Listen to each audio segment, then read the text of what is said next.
Have you ever noticed that when you feel unsafe in this world, it doesn't just show up in your thoughts? It can affect so much more than just that. It can show up in your body, shows up in your finances, shows up in your home, in your routines, in your boundaries, and even in the way that you hold on to what feels safe for you and what feels familiar. So, tonight we're going to be looking at the shadow side of the earth element, where our stability turns into stagnation, where scarcity fear takes over, and where we disconnect from our body when it feels unsafe to be present at that time. So, merry meet. Welcome, I'm Aislin. This is Ask Aislin. Tonight we are here talking about the Earth Element Part 2. This is shadow work for feeling safe in this world. So, welcome to those joining us live. Say hi in the chat. Let us know that you are here. And leave a heart or a thumbs up somewhere in the feed. This will help us get it out to more people. As usual, we will have a Q&A at the end, so leave your questions and your comments as we go, and I will answer those later. Even if you are not live, I'll go back and answer those afterwards. So let's dive in. There's a lot to talk about tonight. We are going to first start by just mentioning what the earth element is, just as a bit of a reminder and a review for those who don't know. Last week, we did part one, which was the earth element correspondences and practices. And we talked about what earth is, how it shows up in our lives, how it's related to our body and our home, our resources, our physical boundaries, our nourishment, and all things essentially connected to the material world. I'm just going to drop that link in the chat for those who missed that episode or want to go back and look at it later, watch it later. You definitely do not need to in order to enjoy tonight's episode, but in case you'd like to see part one, there is in the chat. And for those who are watching on YouTube later, it will be also down in the comments. So tonight, though, we are looking at the shadow side of the earth element. What happens when our relationship to the physical world becomes shaped by our fears of many different things, fears of scarcity, or perhaps we get stuck somewhere along the way, or we just end up feeling disconnected. So, all of those things are going to be kind of wrapped up in tonight's episode. So, if you connect on one or more of those, you are in luck because this is what we're talking about tonight. Now, Earth helps us feel when Earth is in its non-shadow side or non-shadow form. It helps us to feel supported and safe and rooted, present. But when it's unbalanced, it will show us where we cling to what is familiar, even if that is not healthy. And we'll get into all of this in much greater detail as we go into the episode. It will also show us places where we hold on to something too tightly because we're afraid that there will not be enough of that thing or just enough of stuff in general. And the shadow side of the earth element also shows us where we disconnect from our body, um, or from being present, because being present feels like it would be too overwhelming in that moment. And there's going to be a variety of reasons why a person might disconnect from their body, and we'll get into all of those as we get further into the episode. So what I do want to be clear about is that this is not about us blaming or shaming ourselves for having these patterns. So if you, as we get in and you start to resonate or recognize a lot of this stuff in you, it's not to feel bad about yourself at all. In fact, I always look at it like when we have our issues brought forward to us into the light, I always think this should be a celebratory moment because it helps us to see where we're being held back. Once we can see that, then we can actually do something about it. Until that time, these things are hidden from us in the shadows. We are just simply kind of going about our life, being influenced and swayed by them unconsciously, but we don't really have any power or control to fix or change them when we don't know what they are. So that all that being said, if you feel like you resonate with a lot of what we're going to talk about tonight, do not despair. This is good news. It means that you actually have a place to work on. It is also important for us to remember that wherever these patterns came from, they served us at one point. They were protective in some way. They worked at a certain point, they just no longer work. The other thing I do want to mention as we get further, before we get further in, is like, in order for these to truly be shadow aspects, they need to be influencing our lives in some kind of a negative way. So, like, for example, one of the things we're going to talk about is like holding on to resources. So, holding on to resources can be smart, absolutely, in a world where there is resource scarcity, but sometimes we grip too tightly and then it starts to influence us in negative ways because we can't spend our money even on things that we need, or or treat ourselves to things, and this is where it starts to move into that shadow side. So as you listen to all of tonight's episode, really think about, do I resonate with these patterns, and do these patterns seem to be things that are holding me back, right? And then that would give us an indication that these are something that we could work on. So, our shadow work can help us to gain insight into where the patterns came from and help us to also figure out how to release the patterns that are no longer serving us. So, before I dive into what is Earth shadow work, I just wanted to say hi to those who are joining us. So merry meet to Tommy and Jenny and Rebecca, Andrea, merry meet to everybody. So let us know too, what is your relationship with Earth? Do you feel like the Earth element within you is pretty balanced? Do you feel like there could be some imbalances in the Earth element? As we go forward too, let us know if any of these things are resonating for you. So the shadow side of the earth element asks us to really question and investigate our relationships with our bodies, with our home, what we call shelter, with our relationship to safety, food, nourishment, money, resources, work, survival, routines, pretty much all of the physical things of the physical world are encapsulated in the earth element. Now, earth energy is where our more spiritual work actually becomes physical. So when we get into this, you're going to see like many of these things that we're going to talk about are very mundane. They're going to feel very mundane, but earth magic and earth work, it feels very mundane because it's so much about the physical world. But if we don't feel stable, if we don't feel secure, if we don't feel supported in this physical plane, it's going to make everything else so much harder to attain, right? So all of our spiritual goals and our aspirations get harder when we're not feeling supported physically. That's why really exploring our earth element is so important. It's why when we talk about kind of opening up our chakra system and our, our energetic centers, it's why we often start at the root. Just look at trees. What part of the tree grows first? It's the roots first, and then it's the rest of it. So same is true for us. Now, the earth work can show up in very ordinary places. And especially our earth shadow work can also show up in very ordinary places. Like, for example, see if any of this resonates. Maybe there's a room in your house that you have been avoiding, one that you need to go in and organize things or clean or look for something. That can be a source of earth shadow energy.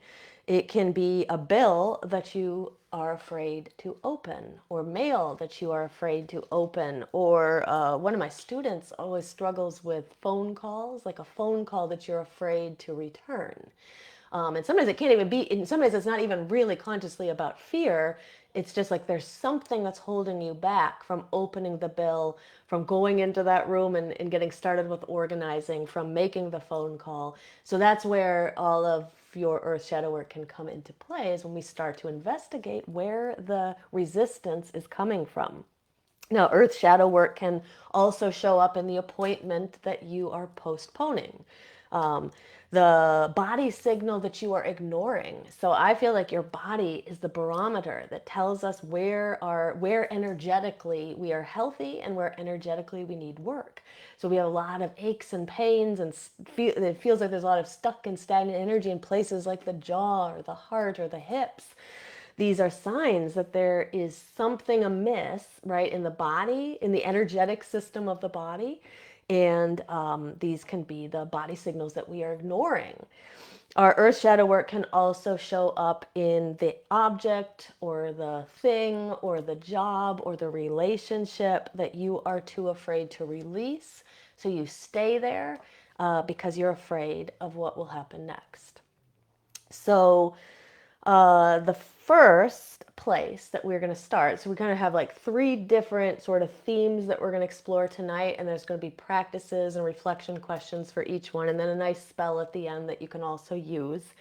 But the first place we're going to start with is probably one of the first places that Earth's shadow energy shows up, and this is the difference between real stability and stagnation. So how do we know when stability becomes stagnation? So I think the first place to begin is really understanding what healthy stability looks like, and then we'll be able to notice in our lives if that healthy stability has moved into more stagnation. So, our healthy stability is going to look like consistency, patience, reliability, healthy routines, keeping promises to ourselves, keeping promises to other people, building something slowly, some things just take time to build. Being able to just kind of go with the flow of energy, grow with things as they need to grow. This is all what really healthy stability looks like. So think to yourself areas of your life where there is healthy stability. Like, where are you growing something that feels stable and supported? I think it's important for us to recognize those areas too before we start diving into the places where we think that it's not so healthy. It's important for us to also think of like where there are places in your life where you are feeling stable, where your stability does feel healthy. So think about that. Now we need some stability, right? So just like the tree, I think the tree is such a great metaphor for earth energy in general. So the tree itself needs the strong and stable roots. But if the tree doesn't have the ability to bend and move and sway a little bit, the tree is likely to break if there was a great windy day or something like that, or a storm. So stability itself is not the problem. The tree's roots are not the problem, right? The question is, when does stability become stagnation? Well, it becomes stagnation when we can't move at all. So the shadow side is going to appear for us when familiarity has become more important to us than growth. So if you feel like you've gotten stuck somewhere in your life because everything is so familiar and you're just afraid to move out of that, but yet you know there's somewhere inside of you that kind of longs for more or knows there needs to be a growth pattern and not quite able to get there, that could be a sign that you're kind of in that shadow side of the earth element. Another way to kind of see that stability turning into stagnation is this is safe. When we're saying this is safe means this is known. So being safe and being familiar or known are not necessarily the same thing. Sometimes they are, but sometimes the things that are known and familiar, we outgrow them. It's just like our clothes when we're growing up, right? We outgrow one size as we get older and taller, right? So that is a place where if we were to stay in those old clothes, right, because they feel familiar, that would be a place like kind of a strange scenario to think about. But if we stayed in our kids' clothes, that would be a place where being familiar is not the same as being safe, right? Or whereas being safe and being familiar are being kind of conflated as together. So another example would be you stay in a situation where maybe it's not necessarily serving you, but change feels way too overwhelming. You know, sometimes it takes us time to get to a place where we can finally change or we can finally make that step to move forward. But sometimes we just overstay in certain situations that are not serving us any longer. So let us know in the chat if any of these are resonating with you, or if there's other things that, you know, these sometimes you'll hear an example I give and it might inspire you to think of a different example. It's not quite the same, but related. So if there's anything coming up for you, let us know in the chat. you keep repeating a pattern because it's predictable. So some patterns, some routines are very much serve us. So for example, brushing your teeth. It's really good to get into a habit of brushing your teeth before bed. Dentists will tell you it's good to get in that habit of brushing them when you wake up and maybe even after lunch as well. Some patterns are predictable and they are also important for us to keep. They're important for our health, but sometimes patterns are not. They keep us stuck. They keep us in old places just because we think they're predictable. They feel secure, but they're just holding us back. Another example, you keep choosing an old version of yourself or an old version of your life because a new one is uncertain. And that could be anything. That could be a relationship. That could be a place where you're living. It could be a job. It could be a friendship group. There's a lot of times that we will choose these old versions just because the newness of a new situation just seems too much for us, right? So here are like some more specific examples. So staying in a job that drains you because you know what to expect. So the job can be terrible. You may come home every night and complain about it or feel so drained of energy, but yet you stay because you do know what to expect. Abuse in a job or toxic relationships or toxic employment situation is toxic, but it also, you know what to expect. You know to expect toxicity as opposed to not knowing what to expect if you were to take the leap and find a different job. Holding on to clutter in your house or clutter around you because every object feels like proof of safety or identity. So sometimes we have a hard time letting go of things, clearing stuff out because we've attached ourselves to it. And of course it's okay to be attached to some things, but if there's sprawling clutter all over your house and it stresses you out, well, it's important for us to look at, like, why am I holding on to this, right? And that's where some of your shadow work can go. Remaining in a relationship that feels familiar, even if it's not nourishing. So I've already kind of talked about that. Same idea with the job, staying in this relationship because you know what to expect, but not necessarily because it's good for you. So here's something for you to reflect on as you're sort of thinking about, do I relate to this shadow aspect of the earth element, this, when stability becomes stagnation. So where do I call something stable or where do I call something stability when it's actually keeping me stuck? So the thing is that if you are pretty resistant, then some of the things you won't even be aware that they're keeping you stuck. So, what I would recommend is kind of look at your life, kind of think about that. Like, where do I feel like the stability in my life? And is that true stability, or is that me kind of staying stuck because I'm afraid of one, two, or three of any of these other things happening, right? So you don't necessarily have to know the answer today. Again, I'm going to just read that again so that in case anybody wanted to write it down. But where am I calling something stability when it's actually keeping me stuck? Okay, so that's like kind of your reflection question for this area, stability becoming stagnation. Now, if we think about what happens when water stagnates, we tend it's not always a good thing. In fact, most of the time it's not a good thing. So there are natural areas where water does stagnate and it creates ecosystems that are important for the earth. But like if water were to start stagnating in your yard, what is it going to do? I remember when our pool broke and it could not be filtered or anything, and it just got dirtier and dirtier and dirtier. And then lo and behold, what do you think happened? Like tons of mosquitoes started to I could see these little like things inside the pool, like tadpole looking things, which I knew were mosquitoes, and eventually the mosquitoes are going to hatch. So things that aren't supposed to stagnate turn into rot. And so something for us to think about is, where do the roots of our own rot come from? So here's some reflection for you. What in my life has started to rot because I have kept it too long or because I have held on to it too long?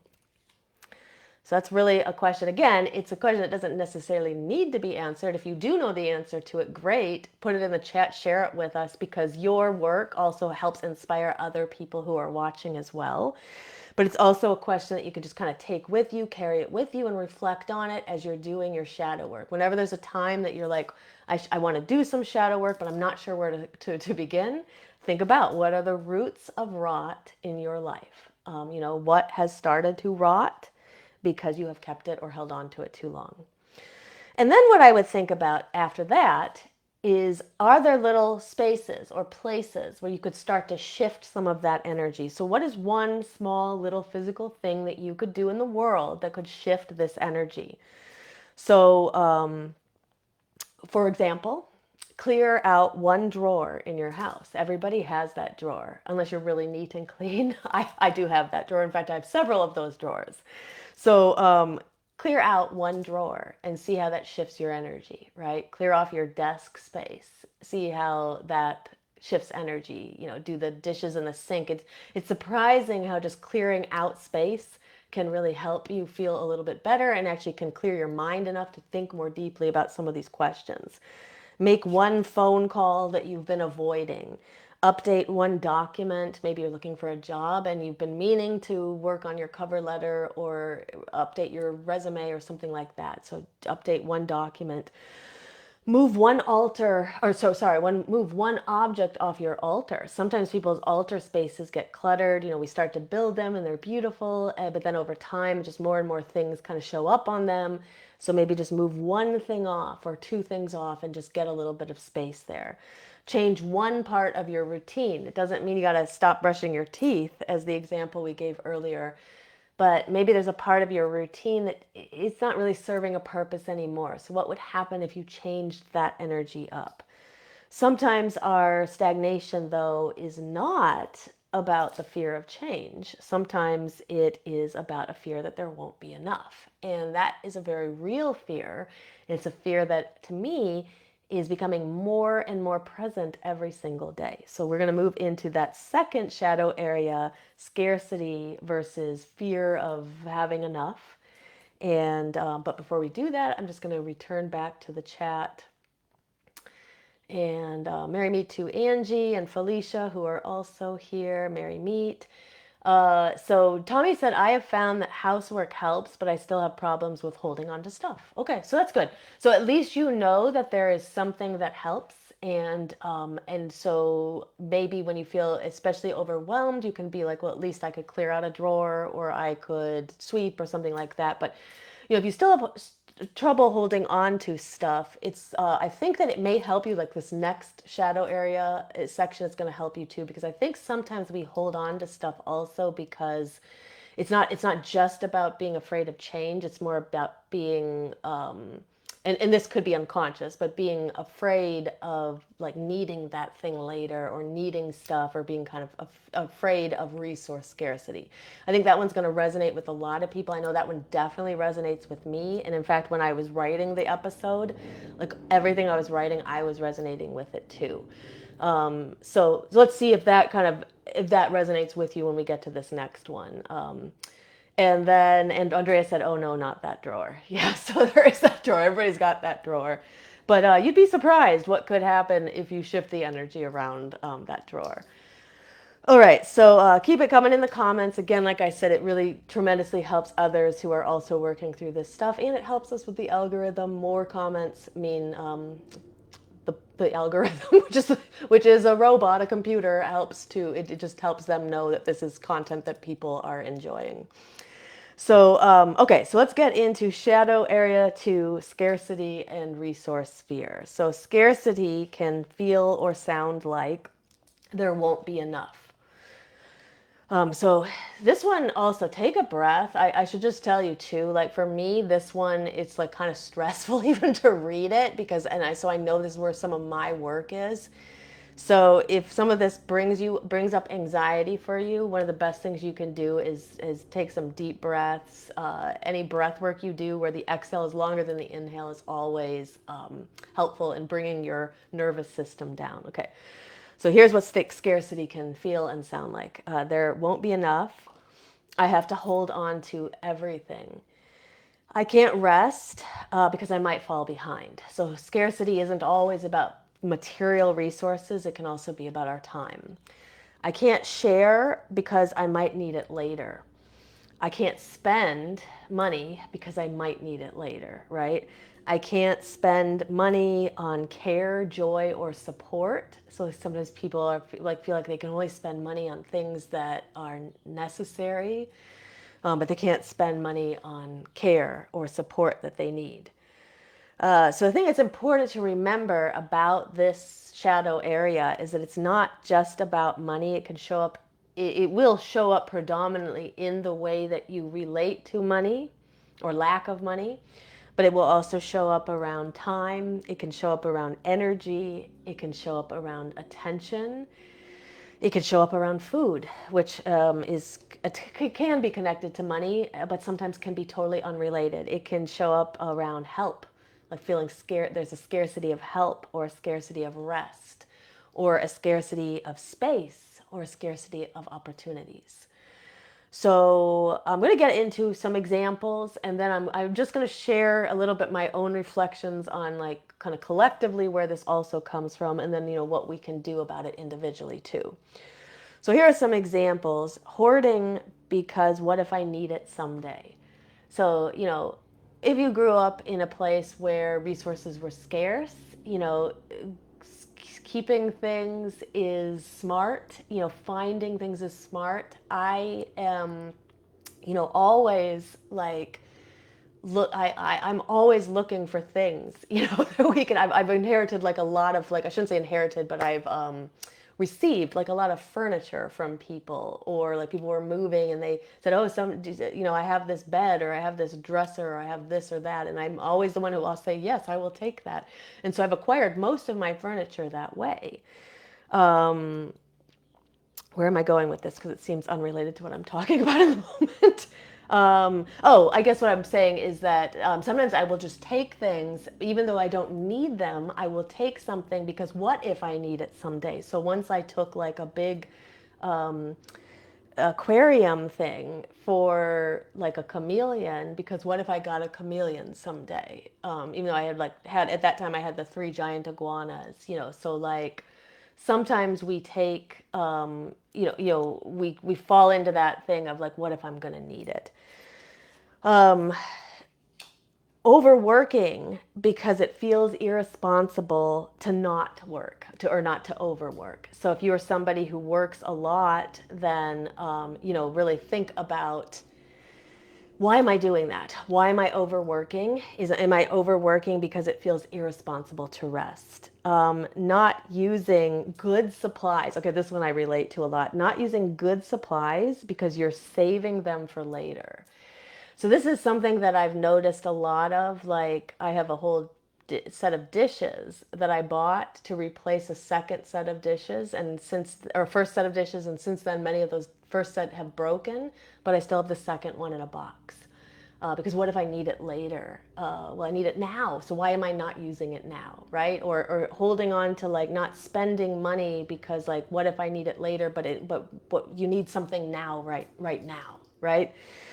Um, Feeling guilty for receiving help. It can show up that way as well. Sometimes we will relate to something around that.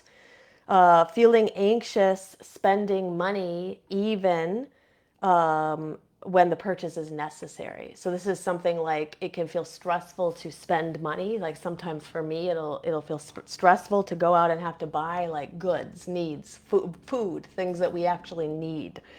And so we're feeling anxious about it, even though it's something that we need. So these can all be like ways that kind of shadow side of the earth element is showing up for us. Saying yes to too much because we fear losing approval, or we fear losing opportunities, or we fear our own security or losing security. So for me, I definitely relate to this, like saying yes to like jobs, like especially in my tutoring and educational therapy business. I remember, I mean, I'm much better at it now, but there was a time when like anybody who called me up and asked for tutoring, I would say yes to. And even if I totally didn't want to do it, even if it was like like I used to teach reading to really little kids in the very beginning of when I started out. Now I work mostly with high school and college students on math and chemistry and things like that. It's where I'm more comfortable. Um, so I remember like a couple of years ago, this woman called up and she wanted me to help this kid learn how to read. And I'm just like, I just don't do that anymore. And I did finally say no to her. That was like a good act on my part, a very, very positive when I'm working through like a shadow side of the earth element like this. But there was probably a time in my life when I would have taken the kid on and then I would have been like, upset because I had to put in all this extra work because it's not something I do very much anymore. So I'd have to do research and get resources and things like that. And so there was a time when I would have been upset about that, and because I had said yes. So you can kind of see sometimes you're able to look back in your life and see where you used to have done these things and now you no longer do.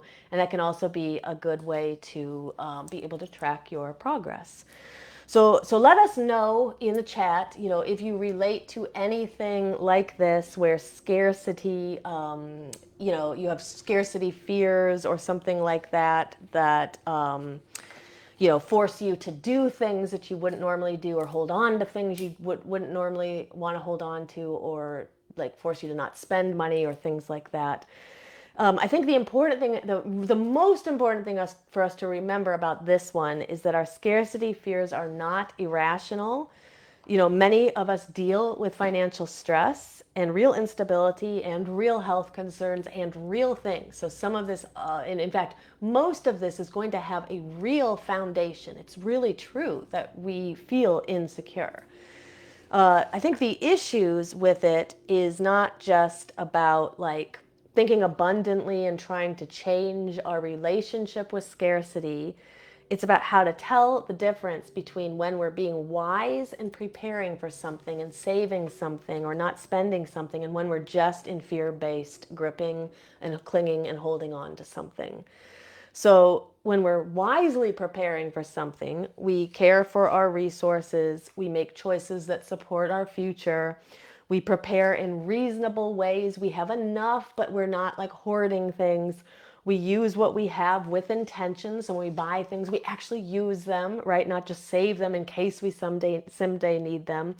We respect our limits, whether those limits are about time or money or our boundaries. On the other hand, when we're in that more fear-based gripping, it feels like we can never have enough. It feels like we must hold on to everything tightly. It feels like we can't receive. It feels like we can't release. It feels like we can't rest. It feels like we cannot even enjoy what we actually have because we're always bracing for loss or a time when we won't have that thing.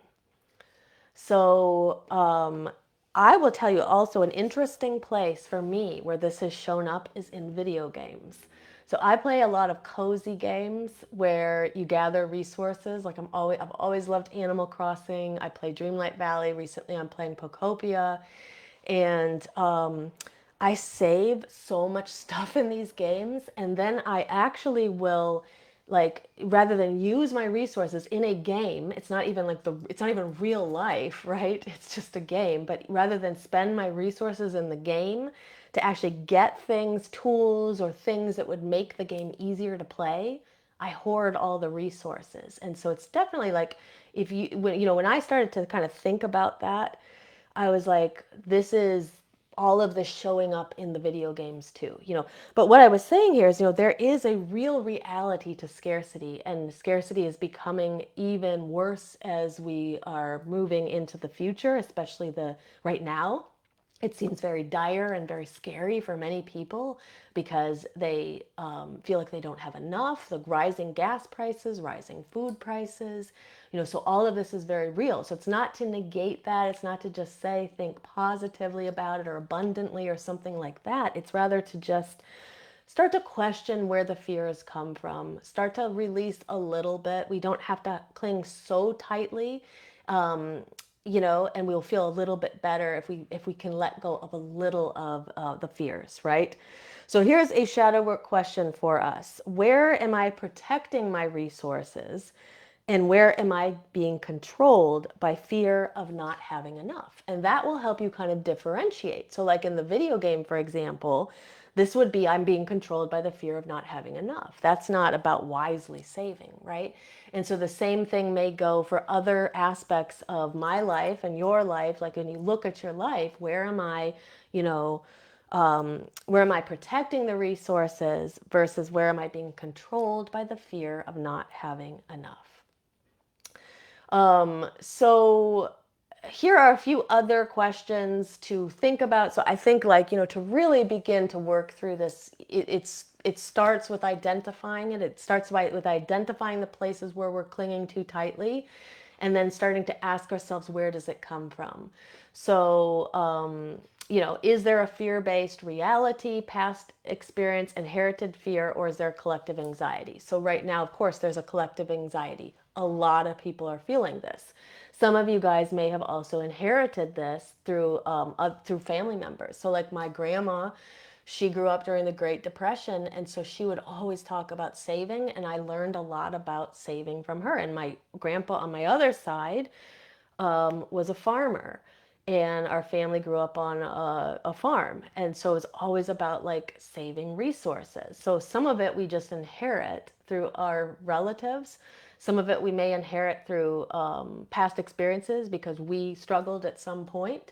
So it's just worth noting, like, where do we think it's coming from? Once we start to get to the heart of where it comes from, it just gives us a little more freedom to work with it in the present. What is one practical thing I could do to support the resource? So if money is what you're worried about, then what is one practical thing I could do to support money, right? So that I could feel a little freer with money, but also know that I'm doing something good to keep myself stable. So for example, canceling things that you're not using anymore, putting $5 into savings at the end of every week, just small little bits. These small little shifts can help, getting one less mocha latte for the week. People spend a lot, like if you look at what you spend on, we do spend a lot on things that we don't necessarily need. We can save a lot if we make mocha lattes at home or something like that. I'm just using it as one example of things that people spend a lot of money on. But you get the idea. It's like if you can find one small thing to feel like you're doing something practical, it can start to shift the energy around it. And then you also look at where in my past is this coming from. If time is what you have issues with, you can block out 1 hour where you're just not going to do anything but be with yourself. Say no to one thing. So think about like talking about those jobs. Say no to like one person, right? And see how that feels. Stop giving time to the things that drain you. When it comes to like support, sometimes people feel like they don't have enough support and they're afraid of that. Think of one person or group or service or practice that makes you feel less alone, and really celebrate that thing, and take comfort in it. So I'm going to go back to the chat in just a moment, but this is like we're going to kind of shift now into the kind of third shadow area we're going to talk about in the interest of time. But share in the chat, let us know. I have the feeling this is going to be one that resonates with a lot of people. Where do you feel like you're holding on to resources, not because it's just practical saving, but because you're gripping on because of fear and fear of lack. So I'm just going to go back to the chat here. Let me see, and then I'll go on to the third one. A lot in the chat. Okay. So Jenny says she has that drawer too, the drawer full of stuff. She said she has cycles where she clears things out, spring and fall. Should I pick an area or a space or a drawer, and it helps? Yeah, it helps. I think it helps to do one small space at a time. It can really help with the overwhelm. If you're trying to clear out clutter from a huge room and that feels overwhelming, just clear out like one corner of it or one drawer and just get progress going, and it can help a lot, like what Jenny said. Angie said definitely resonating with the scarcity mindset. Yep, it's very hard. Andrea said I almost go to the extreme about getting rid of things once I take on the cleaning of things that I put off. Okay, and so that would also be something to kind of consider, sometimes purging mass quantities of things is exactly what you need, but you do want to watch out, why are you going to that other extreme? Does it feel good? Do you feel good afterwards? Does it feel healthy? Then probably nothing much to worry about. But if that also worries you about going to that extreme, kind of explore where that comes from. Felicia said, growing up in poverty makes a lot makes for a lot of scarcity to overcome. Absolutely, absolutely, and so, but just because of it, it doesn't mean that we can't work through it. It just means that there is more challenge in front of us. So I know exactly what you're talking about, especially like I said with my grandma and the things that she taught me, and then just those things are like so in me that it's really hard for me to just spend money. Even when I have money, it's hard to spend money because I have that sort of in my head. She was always, always saving. Felicia said, I used to get furniture from people, gifting it on my local gifting group, and then I was able to buy completely new furniture. The feeling of the new items felt good and different than when they were gifted items. Yeah, and it could feel very like positive to have something that you've purchased yourself and didn't just have to receive from somebody. Absolutely. Jen said, I 100% keep everything because I may need it one day, and I really resonate with the taking whatever's offered to me. She said, I finally found out my mom, I finally told my mom to stop giving me things and to just throw them out. She said she gives them to me because she feels guilty throwing things away. She grew up pretty poor and hates any sign of waste. Yeah, and that totally makes a lot of sense, right? And it's good too that you kind of created your own boundary where you're like, I'm just acquiring all this stuff, so why don't you not give it to me? And that's also work for her to kind of work through too. And she could give to charities or other people in need, not just you. Yeah. Um, Tommy said, there's a lot here, and I'm just gonna like kind of skip through. I'll come back to these at some of these at the end too. And Angie said there's random things. She said I feel I need to hoard. She said like a kind of tea that I've been drinking for several years, and suddenly about 4 months ago it was out of stock everywhere. They finally got it back in stock on Amazon, and I immediately bought 18 boxes of it. Yeah, so there's like scarcity like of an item, and we're afraid something that we really love. We're afraid that it will be gone, or even when we see it's gone, then when it's back, we're gonna have that tendency to hoard it because we're afraid of it being gone again, right? Andrea said she hates to ask for help in any shape or form because it makes her feel like she's failing. And so then that's definitely something to work on in your shadow work, because help and failing don't equal each other, but they've become equal to you in your mind. So you want to kind of look at, kind of explore your relationship around that.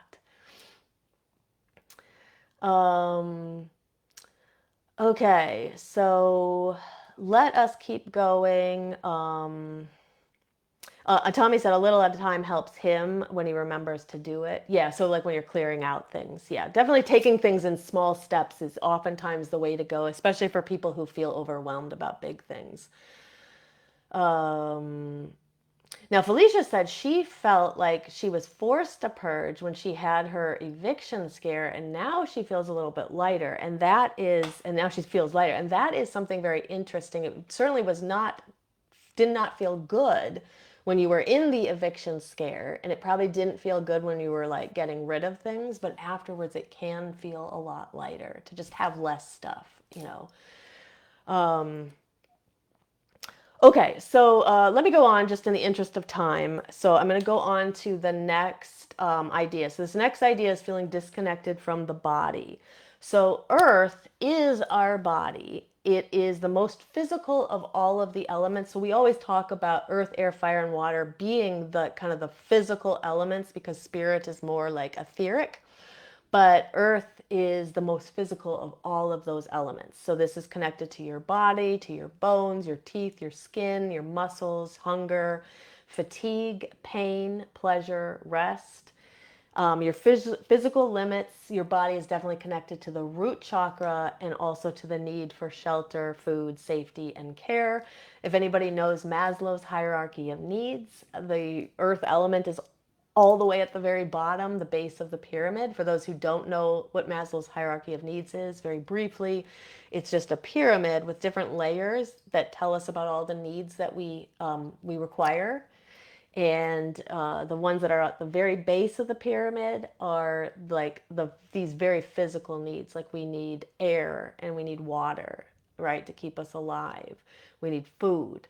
And then we need, you could stay alive with food, air, and water. You don't necessarily need shelter. And then that's the next layer. So, like, the very lowest one is like literally, what do you need to stay alive?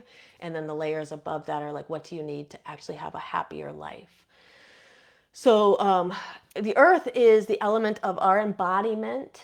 The earth's shadow is us kind of leaving our body, right? It's us still being here, still connected to the earth plane, but leaving our body, being disconnected from our body for some reason. And it can show up in a lot of different ways.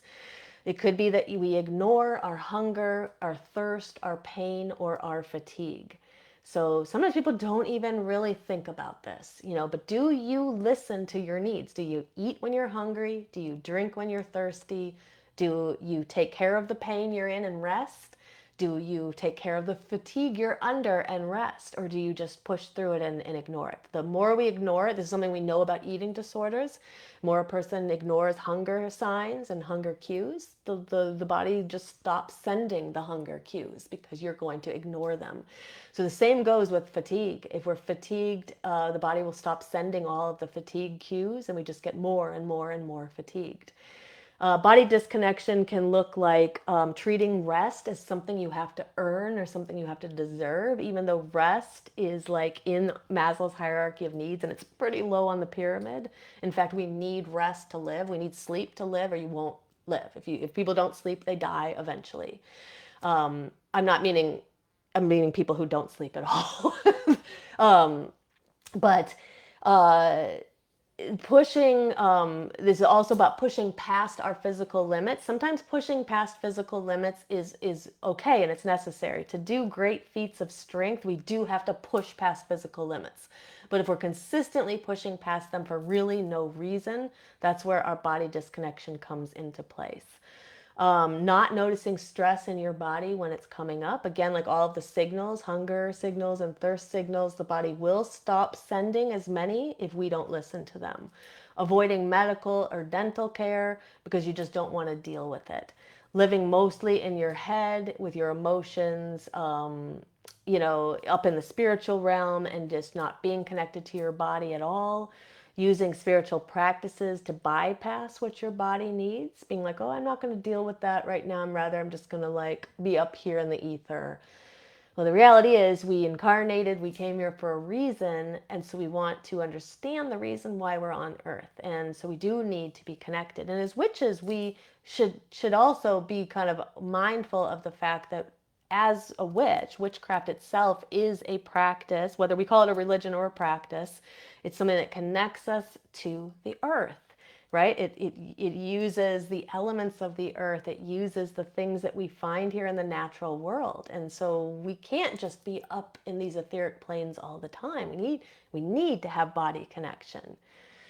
A body disconnection can also look like treating the body as an inconvenience instead of a part of the self. So so why do we disconnect from the body? Well, there's a lot of different reasons. The body may feel overwhelming for some people.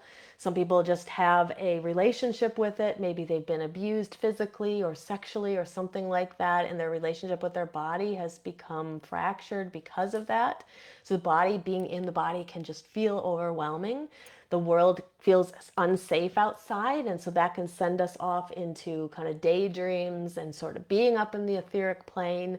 The body carries stress. The body will carry that stress before the mind even registers it sometimes. Sometimes our practical needs just feel inconvenient. We have all these things that we want to do. We don't have time to stop to eat or to drink water or to work out or move our bodies because we're worried about all these other things that we have to take care of. And sometimes we were taught by caregivers that we need to just push through whatever the body is asking us. Just be stronger. Pull yourself up by the bootstraps and just push through it. And so we push through it because that's what people have taught us to do. Some of us may have learned that being productive matters more than being well. So these could also be things to explore if you have a parent or parents or caregivers or family members who worked and said that being productive was the most important thing possible. Then you may decide to prioritize that over your own needs. So all these are things to kind of think about. So if you feel like your body needs some attention, let us share in the chat. Let us know. But here are some kind of simple things that you can do to help you reconnect back to your body. So just eat something nourishing. So we always talk about in like the witch's circle, if you are trying to ground yourself, let's say you've raised a lot of energy and you want to ground yourself, eating something is a good way to bring you back down into your body.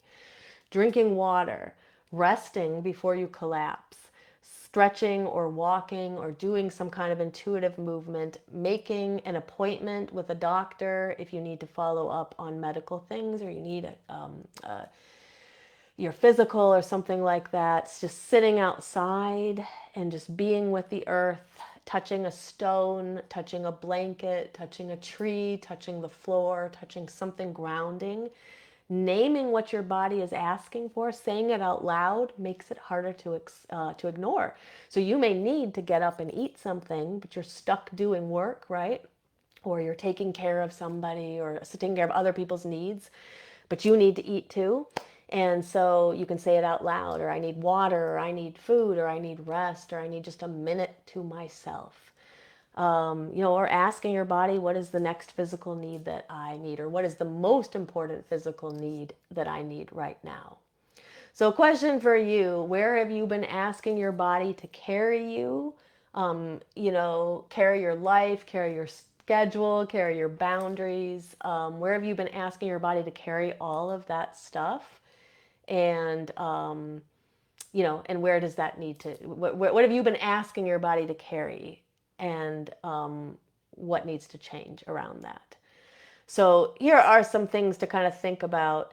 Are there any body signals that you have been ignoring? Really think about that. Things with your health, things with your nutrition, things with your water intake, your movement. Where have you been ignoring body signals?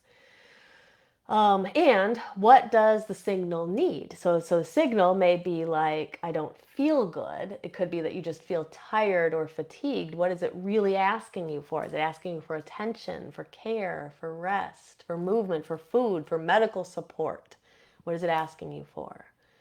And then what is one small act that you could do this week to help offer your body what it needs? So it could be scheduling the appointment you need. Now notice that's repeated. That's from another one where people were kind of not taking care of themselves for different reasons. This could just be because we're disconnected from our body. So scheduling the doctor's appointment, going to bed 20 minutes earlier, or at least getting in bed 20 minutes earlier, or if you have a lot of trouble sleeping, searching for ways to, searching for herbs, for example, or different methods that will help you sleep better. Eat before getting too hungry. Don't wait till you're like famished before you eat. Eat, on a regular schedule. Taking a short walk. Stop working through lunch. Sometimes people are constantly working, or they're eating when they're driving, or like see if there's ways that you could just eat. Just eat. Don't do other things while you're doing it. Put your feet on the floor and just breathe. Ask your body the question, what do you need from me today? So see if you can find one simple act that you could do, especially if you really resonate with this body disconnection part. Find one simple thing that you could do this week. Do that thing and see how it shifts. And then you can start to explore in your shadow work, where does this all come from? Starting to look at like your early relationship with your body, the relationship that your parents have or had to their bodies, or other relatives have had to the physical, and start to kind of explore all of that. So I'm going to end with just a little spell I wanted to give you. And then we'll close out, and we'll go back to the chat for any questions. So this is just one simple spell. It's called One Stone, One Step. So what you're going to need here, it's very simple. You really are only going to need like a stone. It's called while it's called no, it's while it is called One Stone, One Step. You just really need something that is like an object that connects you to the earth. So it could be a stone or a crystal, but it could also be like a key or a coin or any like earth object that you can hold. It just needs to be something that you can hold. Okay. So what you're going to do is you're going to take that object that connects you to the earth and you're going to go ahead and hold it in your hands. And close your eyes, take a breath. I would take several breaths when you're going to do this and just really feel the weight of your body. Sometimes we don't even notice that because, again, we're so up in these, higher chakras. But just really notice the weight of your body. Notice gravity pulling you down, helping to connect you to the earth. And then you're silently going to say something out loud about your intention. This is an example that you could use, but you could also write your own words. So earth beneath me, body within me, world around me, help me return to what I need. So earth beneath me, body within me, world around me, and help me return to what I need. So say your attention, either that one or something similar, and then you're going to pause and just ask yourself, what do I need most right now? What support does my body need most right now? Or what do I need most connected to the earth element? And then kind of think about, just listen to what comes through. Do you need more to focus more on your body? Do you need to focus more on your finances, your home, your time, your energy, your boundaries, your physical safety? What is it that's coming forward for you? Just let that answer come forward. Don't second guess it. Just let it come forward. And then ask, what is one earth practice that I could take this week, or one earth action I could take this week? And then also listen. And so we're not looking for a 10-step plan or the answer to everything. We're just looking for, like, what do I need right now when it comes to my connection to the earth? And what is one step that I could take? And those steps could be similar to the ones we talked about in tonight's episode, like, making an appointment, clearing out a drawer, or clearing a surface, or eating a meal, or going grocery shopping and getting foods that will nourish you, saying no to somebody, resting, going outside, putting a task on your calendar so you don't forget it, just something that is earth-based. Let that practice come forward. And then you could just say a little something at the end, like, by stone, salt, root, and bone, I call my energy back into form. May I be supported, may I be present, and may I take the next right step. And you don't have to say that. It could be anything, any little thing at the end to close out. And then what you want to do is say, so mote it be, and then make sure you go and you do the thing. And then you can take your stone and your key or your coin or whatever it is you held in your hands. You can carry that with you or put it somewhere safe that you will see, and that will remind you of this, these changes that you want to make. So, when it comes to the earth element and the shadow side of the earth element, we're really focused on kind of these three areas: stability becoming stagnation, our scarcity becoming fear of not having enough resources, and then that disconnection from the body. Now, you may relate to one of these three themes. You may relate to all three. Like I said earlier, do not despair if you feel like you relate to a lot of this. Again, it's like, to me, it should be celebratory. When we learn about the things that we can change, it means we now have a pathway to how to change those things. And now they're no longer hidden from us.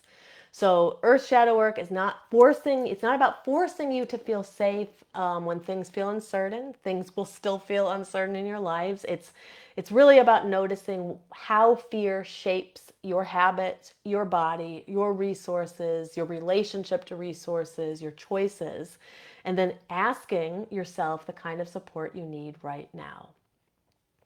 So I would love to hear from you which of the three earth shadow themes you most related to. And I'm also now going to go into the chat, and we have the Q&A. So if you have any questions, it doesn't have to be about earth shadow work. It can be about anything related to shadow work, energy work, or witchcraft.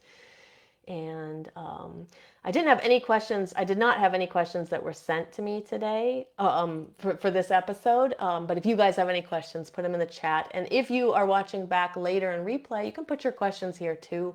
I go through the chat later and I will answer anything I didn't answer during the live. Let's see here. So Debbie said, I'm not sure where I feel stable. So I think that could be some good work for you to explore this week, or when you're ready to kind of work on Earth shadow energy, kind of think about what areas of, is there any area of your life where you do feel stable? And then look at the areas where you don't feel stable. And we don't want to address each of them at the same time. We want to kind of pick one and work with that. Let's see. Debbie said, based on patterns that help, she said, I take vitamins at certain times. I choose nutrition because it's good for me. She said, I think I'm good at releasing clutter, but I have to motivate myself to get to that point. Yeah, so it sounds like there's already good things that you're doing. And it's also important to for everybody to recognize the good things that you're doing that already support the earth element, not just to make this all about the things that we're not doing right. So it is good to like take note of what we are doing well that is nourishing and supporting us. Angie said, I blame society for a lot of this because of the you could just pull yourself up by your bootstraps nonsense. It just work hard, push yourself more. You can have it all, really. Yeah, exactly. I mean, that would be a whole different episode, which I totally could go off on a tangent and talk about all that as well. I very much blame society and the collective very much for much of what is going on.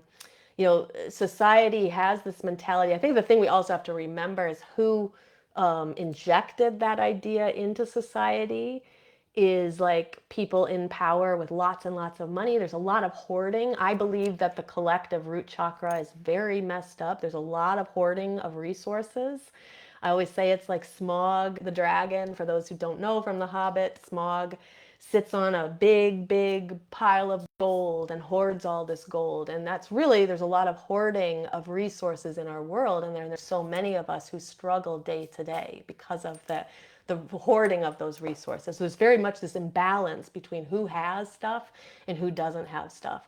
And so one way to also, I didn't mention, but I'll mention it now because it came up in the chat, is one way to also work through some of this, obviously, is to work through your own shadow work around it, but to also, where are the places in our society where we can fight against this, where we can try to push for this change? Because really helping to like equalize wealth disparity would bring a lot of aid to a lot of people and would remove a lot of these problems. Now we'd still probably have issues with our our earth element and our relationship with it, but that would remove a lot of them. But yeah, and those ideas of pull yourself up from your boots by your bootstraps come from people who are in power, who want us to think that, oh, if you just work hard enough, you'll have enough. But the reality is, anybody who's working full time should have enough food and money and to support themselves and their families. I firmly believe that. I shouldn't be working 60 hours and still struggle to make ends meet, So something's really backwards in society. So we can put some of our energy that way, and then the other part of our energy put towards like our more personal relationship with our earth element within us. Let's see here. Debbie said she likes the changing one part. Yeah, it helps to just keep it small, to just have one thing, right? Debbie also asked, isn't it good to push yourself outside of your boundaries? Absolutely. And I think but we say when we're talking about the boundaries there, what we're more talking about is like the boundaries, like kind of going back to what I said with the students. Like I have this boundary where I only take certain types of students. So I want to keep that boundary firm because I put that boundary up for a reason, because I just don't want to do that other kind of work. So those are the boundaries we're talking about. Or the boundaries of like, I have to have this space and time for myself. And so I'm going to put a boundary up where I'm not going to answer phone calls, or I'm not going to be like putting other people first during this 1 hour that's only for me. Of course, then on another side of that, boundaries are the things that kind of hold us and keep us contained. Sometimes they can keep us too safe when they're boundaries about like what I believe I'm capable of. Those could be the boundaries that are worth pushing. Or boundaries of getting new jobs or moving to new places that we aspire to, or things like that. But I think this is more talking about the boundaries that we need for our own protection, and then holding firmly to those. So if anybody has any other questions, anybody has any questions, put them in the chat. It was just for, while I'm waiting to see if there's any questions, I did write down what's coming up. So next week on 5/26, we are going to talk about plant magic for witches. So it'll be basic. This is not going to be like an advanced class on herbalism or anything like that. We're just going to talk about kind of the basic plant magic for witches for those of you who are interested in working with plant energy. Seems like a good topic to kind of follow our episodes on the earth element. On 6/2, we're going to do the Witch's Guide to Offerings. I get asked a lot how to offer to deities or to the elementals or to different nature spirits. So we're going to talk about offerings. What are they? What do you do with them? What do you do afterwards with them? And then on 6/9, we're going to talk about how to balance your third eye and to help expand some of your intuition. So I look forward to those episodes, and like always, I look forward to always seeing you guys.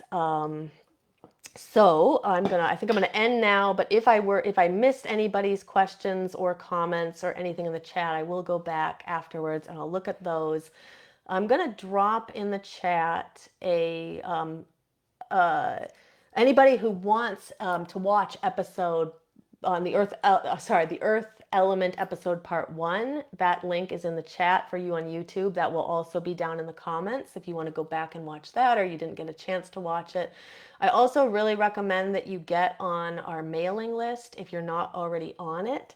That way you'll be notified when these episodes, or you'll be notified when the replays are available, and you'll also receive a copy of The Witch's Guide to Shadow Work. So if you're not already on this, let me drop that in the chat. If you're watching on YouTube, this will just be in the description of the video. So get on our mailing list, and I also send this replay out every week. Plus, I sometimes write out the spells for you, or write out reflection questions, or as handouts. So just make sure to get on that, and you'll get all those extra goodies. And you'll also be alerted when we have events like rituals or workshops coming up.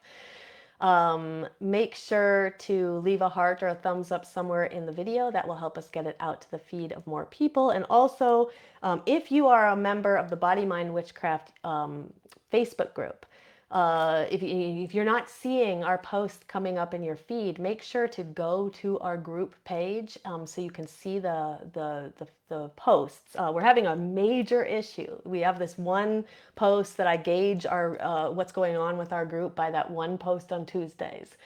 And it used to get 50 comments on it by this time of day. Now it's had 6 the last time I looked at it. So we're only going to keep this group open as long as there's engagement in the group. So if you care about the group, make sure to go engage in the group. Help teach the algorithm that the group is important, despite the fact everyone's focused on politics right now, which is important, I know. Spirituality is also important for us too. So make sure the algorithm knows that, and make sure you engage in other spiritual spaces in social media too, so the algorithm knows those are important spaces for people. I think that's it for tonight. As always, it's always a pleasure to be with you for Tuesday night, and I will see you next week when we talk about plant magic for witches. Until next time, blessed be.